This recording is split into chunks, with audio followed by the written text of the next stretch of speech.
సార్వత్రిక ఎన్నికల వేళ ఆంధ్ర ఒడిశా సరిహద్దు ప్రాంతంలో మావోయిస్టుల ఆయుధ తయారీ కేంద్రాన్ని భద్రతా దళాలు గుర్తించి సీజ్ చేశాయి. పార్వతీపురం మన్యం జిల్లా పాచిపెంట మండల సమీపాన ఒడిశా రాష్ట్రంలోని సుంకి ప్రాంతం దట్టమైన అడవుల్లో ఆదివారం సాయంత్రం ఈ ఆయుధ తయారీ కేంద్రాన్ని గుర్తించారు.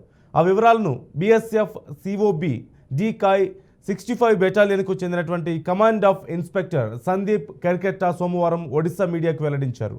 ఆయుధ తయారీ కేంద్రం మన్యం జిల్లా పాచిపెంట మండలం కుంతాం బడేవలస పద్మాపురం గ్రామాలకు 3-4 కిలోమీటర్ల దూరంలో ఉంది.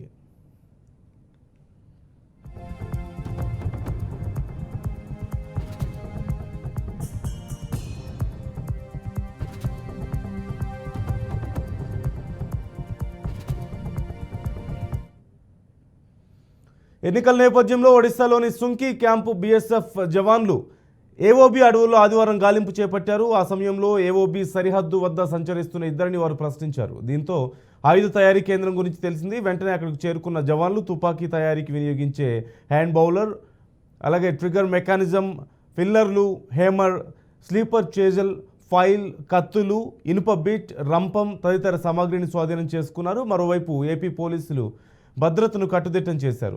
ఏఓబీకి వెళ్లే పి కోనవలస, దండిగాం, పద్మాపురం తదితర ప్రాంతాల్లో ముమ్మరంగా తనిఖీలు నిర్వహిస్తున్నారు.